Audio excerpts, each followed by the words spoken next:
It is coming up, the start of the NBA Finals, and this is going to be your most complete breakdown of what to expect with the Indiana Pacers and the Oklahoma City Thunder. Let the games begin. It all gets started on Thursday night, and we will give you previews of what to expect in this series. Everybody, of course, favoring Oklahoma City. The Thunder expected to just run away with this one, win it in five, maybe even get a sweep. Well, I think the Pacers have plenty of opportunities to maybe extend this into a deep series. I think if you can get it to a seventh game, that's a win for the Pacers because then you get to figure out winner take all, one game in front of the home crowd. How will Oklahoma City respond? That's got to be the goal for the Pacers. I don't see the Pacers winning a short series against Oklahoma City. They're too good, they're too deep, and they've got a great fan base in Oklahoma City. Two small market teams, but good news for the NBA. The Pacers and the Knicks, game six, was the highest rated playoff game so far on television. And so, good news. Maybe this series with two of the smaller market teams, maybe people will watch. I'll tell you what I think we're going to see. First of all, people who are just basketball fans, and that includes the people who watch college, the people that maybe attend their local high school games, and maybe occasionally have checked out the NBA. Most of them have turned away from the NBA because the big concern about the NBA is it's all about individual stars, individual plays, isolation, one on one, two-man game, things that I think the traditional basketball fans do not appreciate. They want to see the good fundamentals, especially those of us that know the game of basketball. You want to see a team that plays unselfish, that shares the ball. And you've got two teams that are going to play at a pretty fast pace. And I think that's going to be entertaining basketball. And I think people will tune in to watch. Now, the question is, will the game stay competitive enough to keep those people engaged, keep the East Coast fans from going to bed during the fourth quarter? Those kind of things could matter when you look at the ratings, but I think this is going to be an entertaining series just from the type of basketball that's being played. And I think people will tune in to see some of the future stars, the people that they don't get to see all the time. Shai Gilgeous-Alexander, this year's MVP. I don't think he's been on TV enough.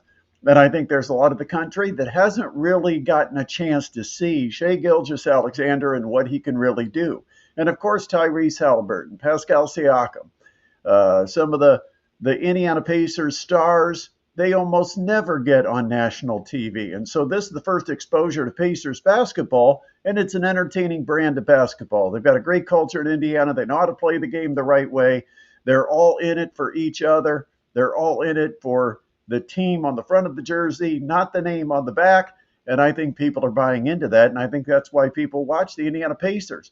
But let's talk about what to expect in this series. First of all, a lot of the names are being thrown around: Tyrese Halliburton and Shai Gilgeous-Alexander. I think certainly both players need to play well. They're the best players on each of their respective teams, but they're not going to be guarding each other. Pretty unlikely that we'll see that matchup unless you get into a switching defense and something like that. But I don't think that's going to be the game plan. And so, even though both players need to play well for their respective teams, it's going to be upon someone else to actually guard them.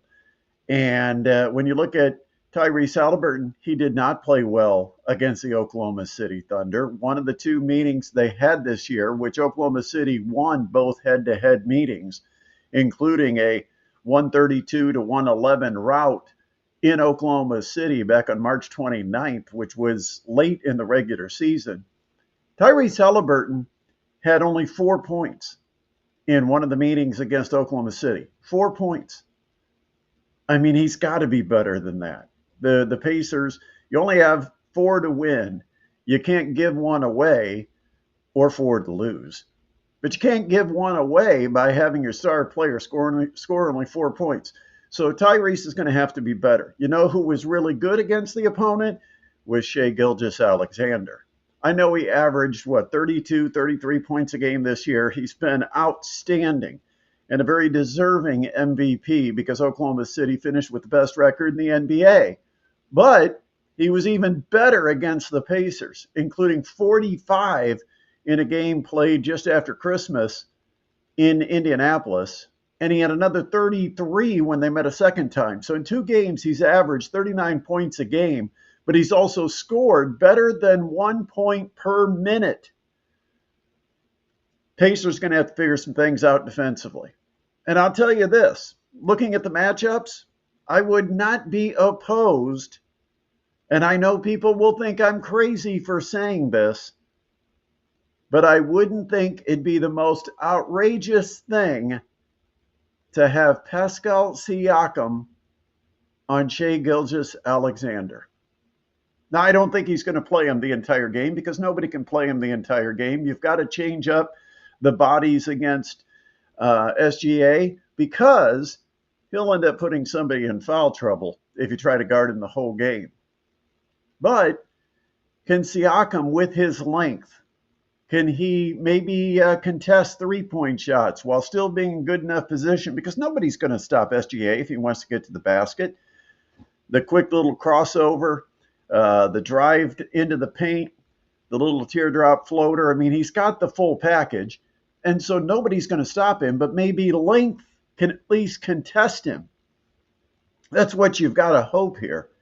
And I thought, well, maybe if you can't really get in front of him and stop him because he's got ways to beat you to the basket, maybe the best chance you've got is to get a hand up and maybe get a block shot or maybe make him think twice about trying to attack. I'm not that opposed to Pascal Siakam guarding Shai Gilgeous-Alexander. Now, I know that's going to light up the comments and everybody's going to have something to say about whether or not that even makes any kind of sense. They're going to think that I don't know the game of basketball, which I actually very much do. And that's why when you look at the matchups of the starting five versus the starting five, this might make more sense than you're willing to concede at this point. Okay, first of all, we know Miles Turner is going to be matched up against Hartenstein. That's going to be the matchup at the post.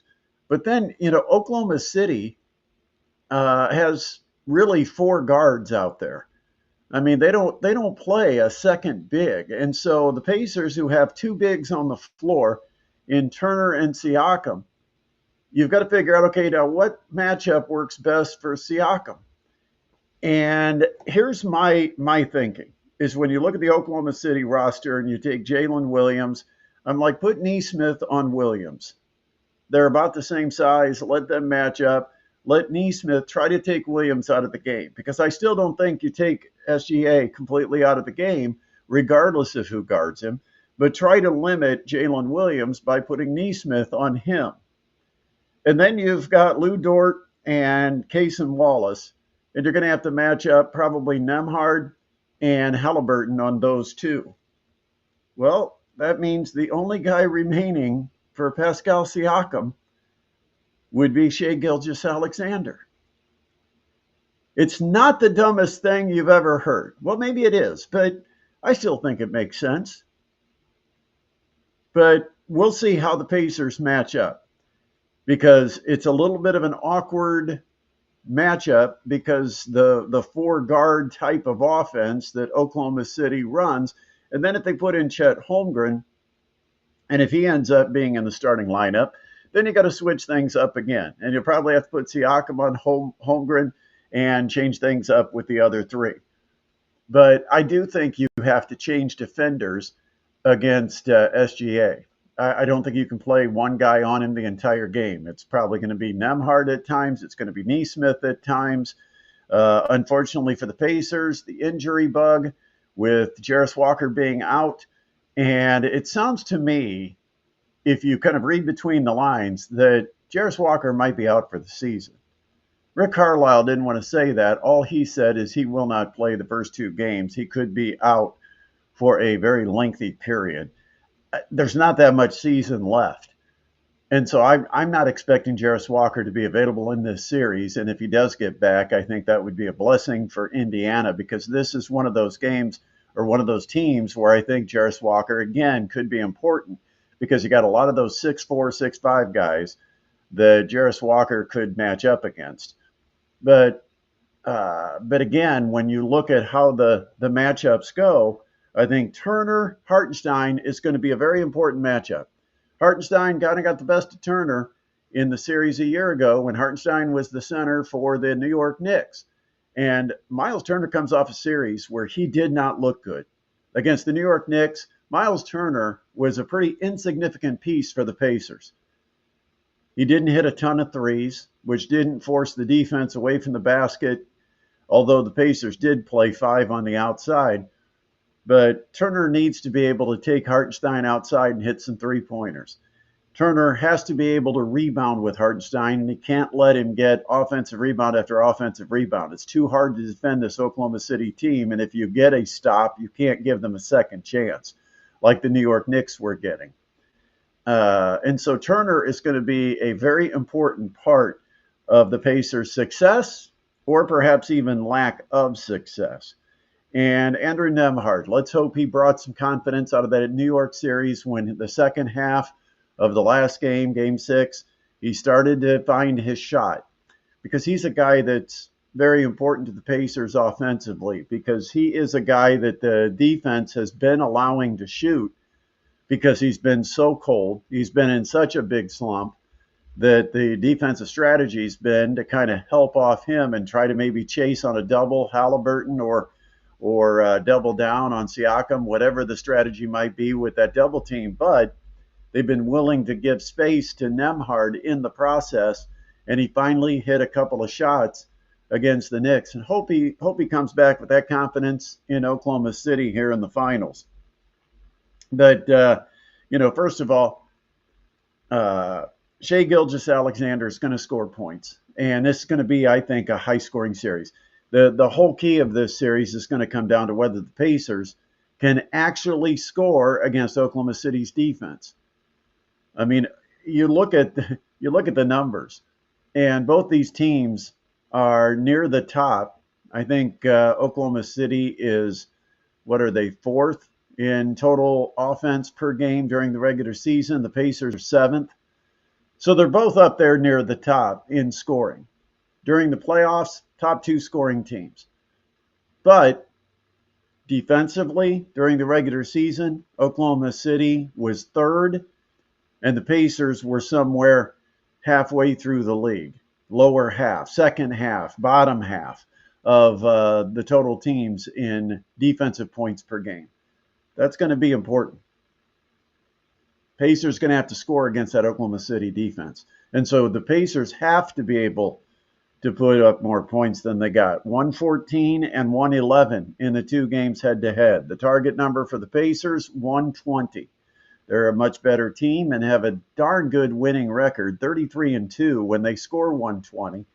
And so the Pacers have to try to get this game up and down the court, get Oklahoma City to run with them, and in the process still come up with some stops.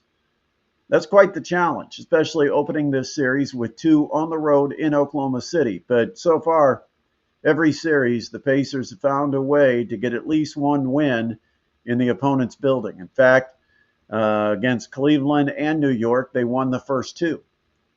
So I don't think they'll win the first 2, but I think there's some odds that they could win one of the first 2 and then bring it back to Gainbridge, all tied up 1-1, and the Pacers with home court advantage.